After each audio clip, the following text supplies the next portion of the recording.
Olá a todos, eu sou a professora Fernanda Malinowski, estamos aqui para mais um módulo. Nesse módulo da disciplina Educação Especial, nós vamos tratar por duas situações que, infelizmente, estão recorrentes e é importante a gente conversar sobre isso aqui, falando sobre formação de professores, influencia diretamente o trabalho de vocês. Dentro do módulo de Educação Especial e Direitos Humanos, não tinha como eu não comentar sobre preconceito e estigma na sociedade. E aí, para contextualizar um pouco, o que significa estigma?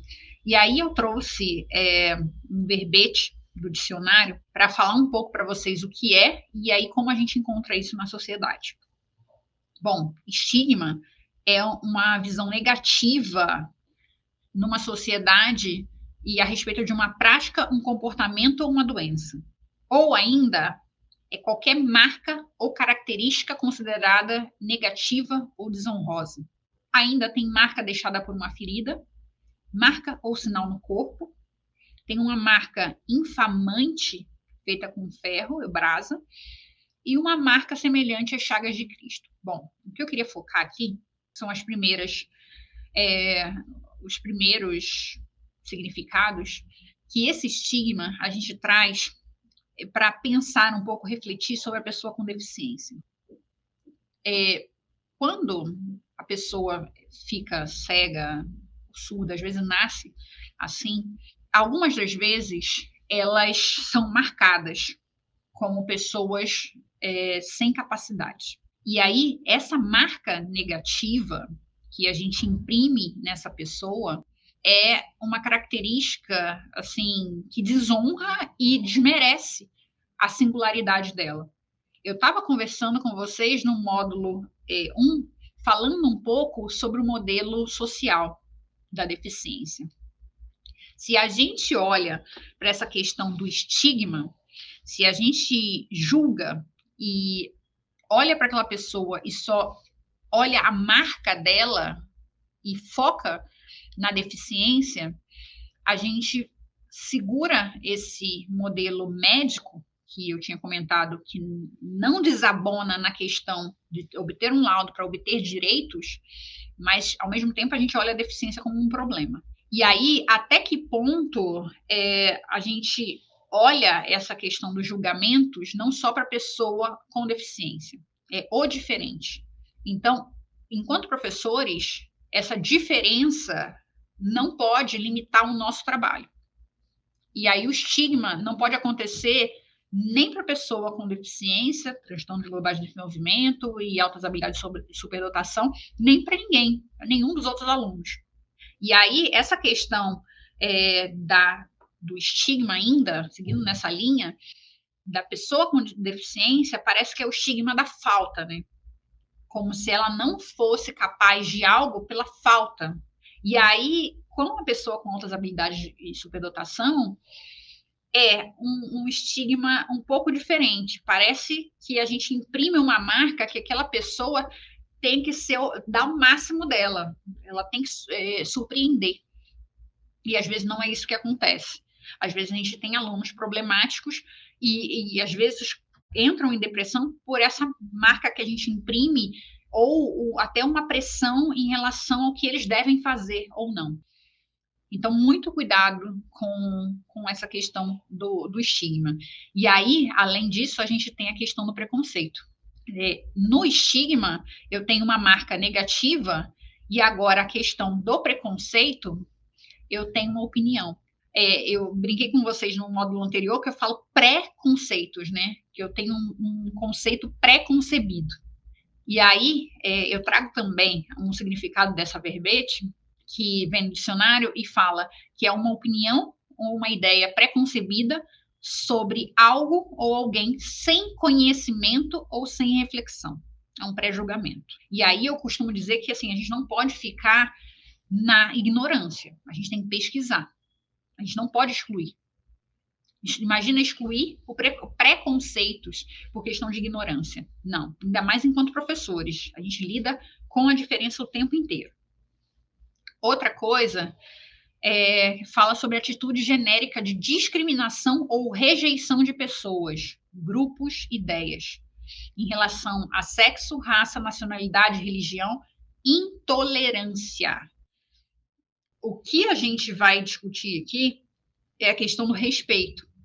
Eu não posso simplesmente tolerar uma pessoa. O que essa palavra tolerar significa? Eu estou tolerando você. Não quer dizer que eu respeito a pessoa. Eu tolero a presença dela ali, mas eu não estou confortável com isso. Então, isso não cabe dentro de uma sala de aula, dentro de uma escola ou dentro da educação como um todo. São atitudes, eu tenho que pensar em atitudes do ser professor, do saber fazer a docente, né? Preconceito não cabe, intolerância também não. Pré-julgamento, muito menos.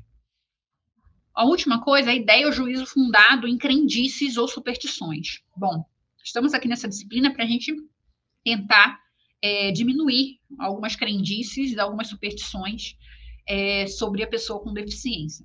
E aí vamos conversar um pouquinho sobre isso. A primeira coisa a questão da inclusão deveria ser seguir na contramão da padronização. Também, em módulo anterior, eu falei da questão da integração. Não sei se vocês lembram que o aluno entrava na escola e era obrigado a se moldar ali naquela sala de aula. Ele, não era a escola que se adaptava a ele, era ele que tinha que se adaptar àquele momento ali. Então, eu usei a palavra moldar, porque é como se fosse um padrão, se padronizar. Eu estou ali numa classe que é considerada homogênea, a gente já sabe que não é, eu já contei esse segredo para vocês, e eu preciso me encaixar. Como faço isso? A inclusão não cabe aí. Eu não tenho que me encaixar em lugar nenhum. Eu tenho que ser respeitado pela minha diferença. Todos nós somos diferentes. Então, a questão da padronização não cabe, homogeneização também não. E aí, eu digo isso da parte dos discentes, também da parte dos professores. Eu, enquanto professor, eu não posso entrar numa instituição e tentar me encaixar ali. Dentro daquela instituição, eles não fazem materiais adaptados, não tem jogos para os alunos. E eu sou obrigada a me encaixar. Mas eu preciso no meu emprego, então por isso que eu vou me encaixar. É um motivo, mas não é um motivo para você excluir. Então, eu posso pensar em outras maneiras. Se aquilo não pode, é uma regra da escola, eu posso pensar em outras maneiras em relação ao ensino. E aí, o objetivo da inclusão é reduzir a exclusão. Se eu falo sobre educação inclusiva ainda nos dias de hoje, porque, na verdade, o que nós devemos pensar é o seguinte: por que eu tenho que colocar o adjetivo inclusiva na educação? Por que não é só educação? Porque alguma coisa ainda está excluindo ali. E por isso eu tenho que reforçar essa fala da educação inclusiva. E aí, dentro dessa redução de exclusão, eu tenho que reduzir também e eliminar, de preferência, preconceito e a desvalorização atribuída a quem foge à regra. E aí a minha questão é a seguinte: por que aquela pessoa foge à regra? Por que aquela pessoa não é considerada normal? Não sei se vocês já ouviram falar. Professora, ali tem os meus alunos ditos normais e tem aquele outro que tem deficiência. Eu paro e olho e falo assim, mas por que os outros são ditos normais e aí destaca aquela que tem deficiência? Eu tenho a dualidade, às vezes, do normal e do anormal. Se eu digo que uns são normais, o que eu estou querendo dizer com o outro? Por que eu destaco isso? Vocês já pararam para pensar? Então, isso também, essas reflexões que a gente está fazendo, também inclui. É a gente pensar na inclusão lá na frente. Se hoje eu ainda não estou em sala de aula, eu tenho que começar a refletir sobre algumas coisas para quando eu tiver, eu não promover atitudes excludentes, que às vezes são mínimas, mas às vezes eu excluo, porque aquela pessoa vai prestar atenção nisso. Porque ela às vezes é tão excluída que alguma coisa que eu faça, ela vai perceber e vai se sentir mal. E às vezes até desiste, às vezes a gente até exclui algum aluno da nossa disciplina por causa de alguma atitude que a gente toma. Às vezes mínima, mas é uma atitude excludente. Bom, essa questão da desvalorização atribuída a quem foge à regra, seja em função das suas limitações, rendimento cognitivo, raça, gênero, classe social, estrutura familiar, estilo de vida ou sexualidade, isso não pode existir. Dentro de sala de aula, enquanto professor, não é a minha crença que vai prevalecer. Não é crença, não é religião, não é nada disso. Para incluir, eu não posso ter uma concepção fechada. E, olha, a pessoa com deficiência é uma pessoa que limitada, no sentido, a pessoa cega está ali, eu não tenho como fazer nada por ele, porque eu não tenho capacitação, então eu vou deixar ele no cantinho. Isso é uma exclusão. E aí, o que já aconteceu comigo, por exemplo, eu tá com o meu aluno cego, conversando, chega uma outra pessoa e fala assim, qual é o nome dele? Aí eu paro e pergunta para ele. Isso já é uma atitude excludente. Você não perguntar isso diretamente para a pessoa, já é excluir. Já é mostrar para ela que você não considera ela capaz, nem de responder o próprio nome. É absurdo isso. Então, esse tipo de coisa, que são pequenas exclusões que a gente às vezes não percebe que a gente comete, isso a gente tem que começar a repensar. Principalmente que a gente vai virar professor, de certa forma, a gente vai ser o exemplo de um monte de criança que vai estar, criança, adolescente, enfim, que vai estar dentro daquela sala de aula e, às vezes, coloca a gente como um espelho para ser professores também futuramente. Bom, trouxe algumas reflexões aqui. Vamos pensar em cada uma. Primeira coisa, estereótipos. Estereótipo é uma outra situação que a gente não pode acontecer e a gente vai começar a pensar sobre. Primeira coisa, se eu tenho uma pessoa autista na minha sala de aula, isso quer dizer, eu li lá no modelo médico, professora, que o autista, ele foca, tem um hiperfoco, ele às vezes anda em sala de aula, não consegue se concentrar, não consegue socializar, não consegue... Será que todos os autistas são dessa forma? Será que todas as pessoas surdas se comunicam com Libras? Será... tem gente que usa a palavra surdo-mudo, isso não cabe mais de jeito nenhum. Está mais do que ultrapassado. Mas será que todo surdo faz leitura labial ou não fala? A gente, às vezes, tem estereótipos pré-concebidos e a gente exclui por causa disso. Por exemplo, eu tenho amigos surdos que falam. E aí já teve gente que excluiu eles, ou, por exemplo, negaram direitos a eles, porque acharam que eles estavam mentindo que eles eram surdos.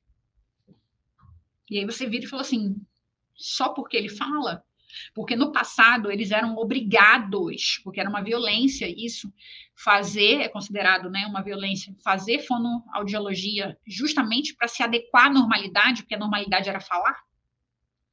E aí, hoje em dia, eles falam, porque foram obrigados lá no passado, e aí eles têm que ser excluídos porque eles não são surdos. Isso é um estereótipo que, assim, vamos abolir. Uma outra situação, um outro estereótipo. A pessoa tá de óculos escuros, todo cego usa óculos escuros. Vocês já pararam para pensar nisso? Por que todo cego usa óculos escuros? Será que são todos? Bom, nem todos os cegos usam óculos escuros. Mais uma vez eu fui perguntar para um cego por que ele usava óculos escuros e por que esse era o estereótipo. E aí ele veio me contar que é pela vergonha que ele tem em mostrar os olhos dele, né, que ele considerava deformado, e aí por isso que ele usava óculos escuros. E aí é absurdo você pensar que uma pessoa tem que esconder a sua particularidade, né, que eram os olhos que tinham uma deformidade, assim, era algo particular dele, ele tinha que esconder atrás de óculos escuros. E aí eu fico pensando, assim, o que choca mais são os olhos deles, ou dessa pessoa em particular, acontece de alguns cegos terem essa deformidade, outros não, se era essa deformidade, ou a atitude dele de esconder por estar com vergonha de outras pessoas que são extremamente excludentes. Gente, vamos parar para pensar sobre isso. E até que ponto a gente rotula A gente não pode criar rótulos. Outra situação que acontece, eu quero ideias de materiais para trabalhar com os meus alunos com deficiência. Legal. Eu vou correr atrás disso, eu quero um manual. Muita gente pede esse manual. E aí pedem como fazer. Vocês vão encontrar várias coisas na internet sobre isso. Mas quer dizer que funcionou para o cego que morava do lado na escola, estudava na escola do lado da que você estuda, ou estuda na sala de aula do lado da que você trabalha, deu certo com ele. Será que vai dar certo com o seu? Às vezes não. Não é porque a pessoa cega, às vezes tem a mesma idade, tem as mesmas características que vai dar certo. O jeito de aprender é diferente. Cada um tem sua particularidade, sua limitação para aprender. Todos nós temos. Então, muito cuidado com essa questão dos estereótipos, principalmente baseado no modelo médico. Porque o modelo médico traz um padrão por causa das classificações lá do CID que vem nos laudos. Mas nem sempre a pessoa corresponde a todas aquelas características. E, às vezes, algumas daquelas características já foram evoluídas. Então, a pessoa tem dificuldade para falar. Às vezes, ao longo do tempo, com várias... um tratamento com fonoaudiólogo, terapeuta e tudo mais, a pessoa já avançou aquilo dali. Então, não quer dizer que toda pessoa com deficiência intelectual não vá aprender.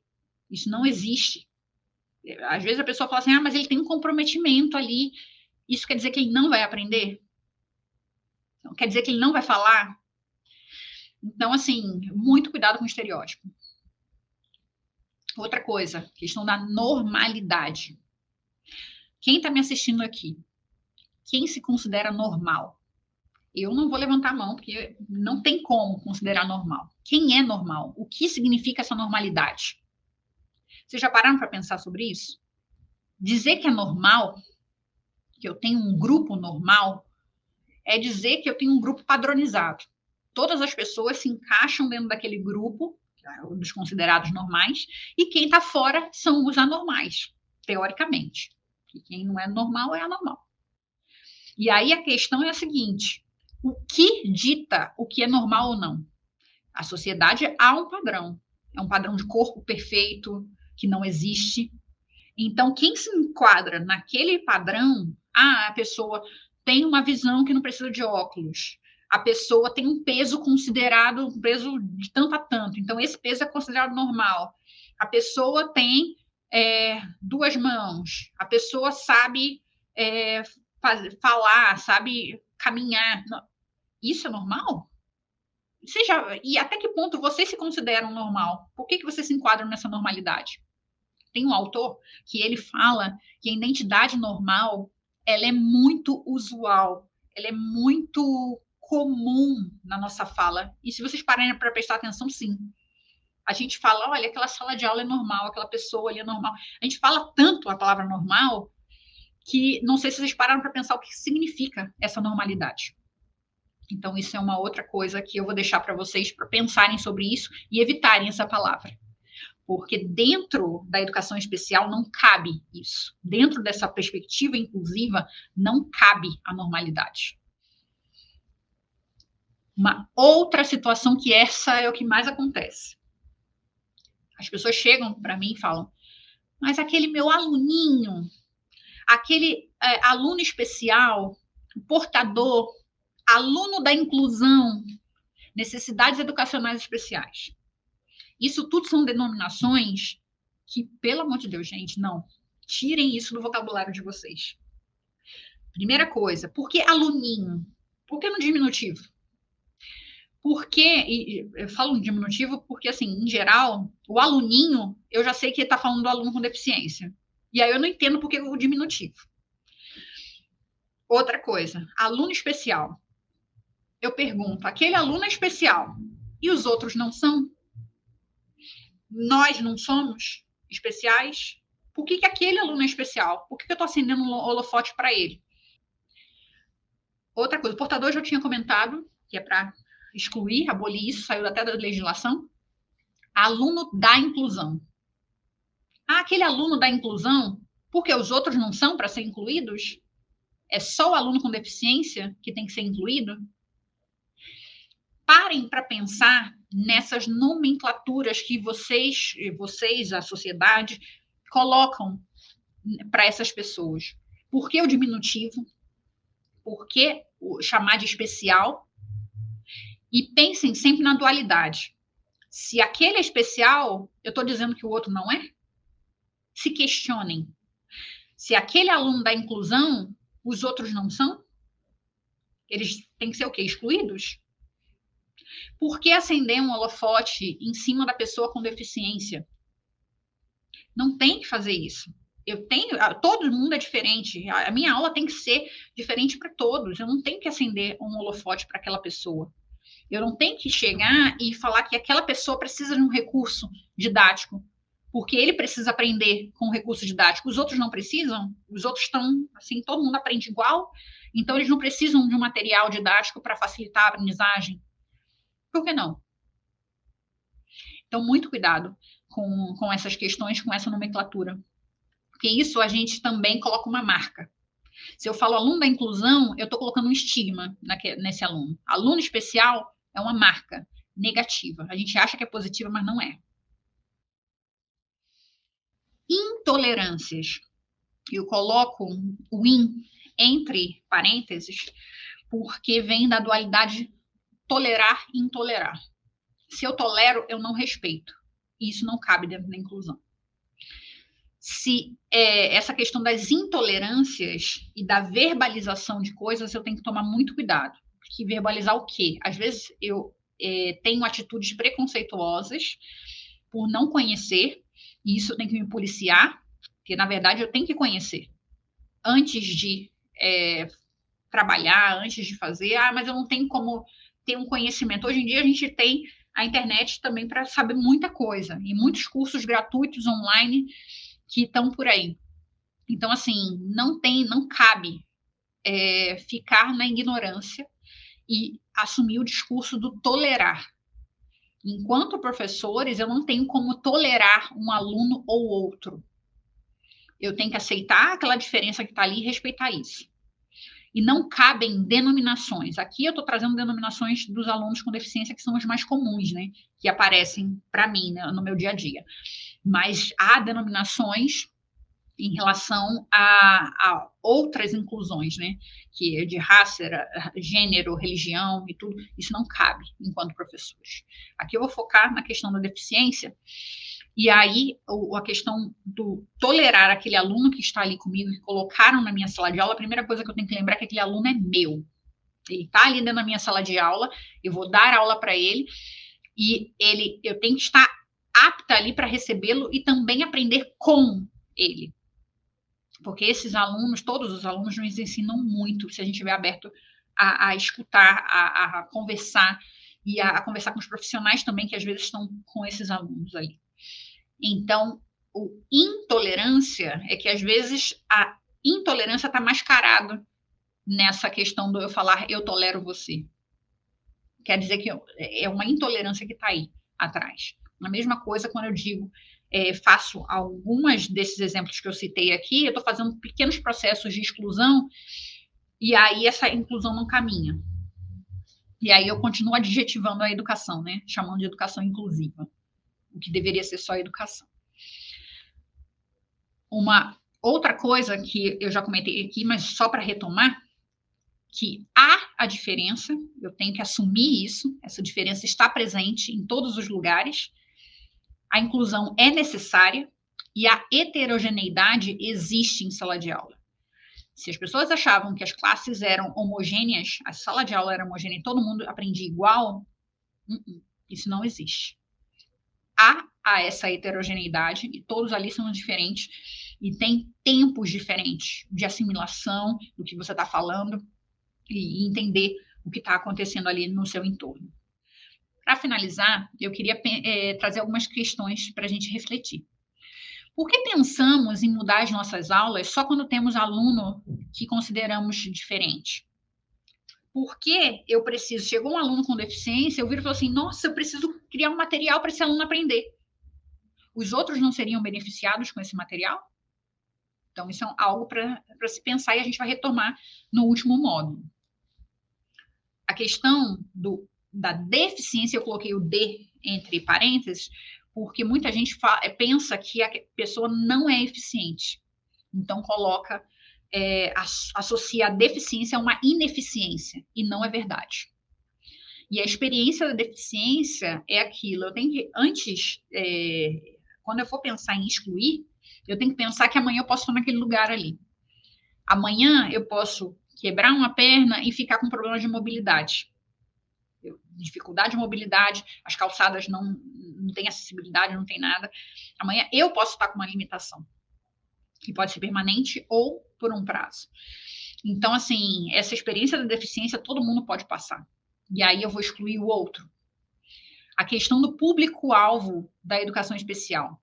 Esse público pertence a quem? Enquanto professores regentes, esse aluno é meu, não é do outro. Então, muito cuidado com isso e assuma esse aluno para você, como todos os outros na sua sala de aula. Bom, para fechar, a última fala do Paulo Freire traz para a gente que não há saber mais ou saber menos, há saberes diferentes. Então, respeitar o saber do outro, aprender com o outro e também ensinar.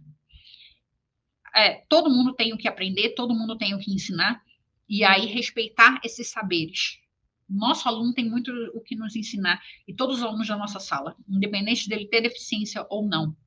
Então, vamos estar abertos a isso. Bom, e era isso. No próximo módulo, nós vamos falar um pouco sobre políticas públicas. Nos vemos lá.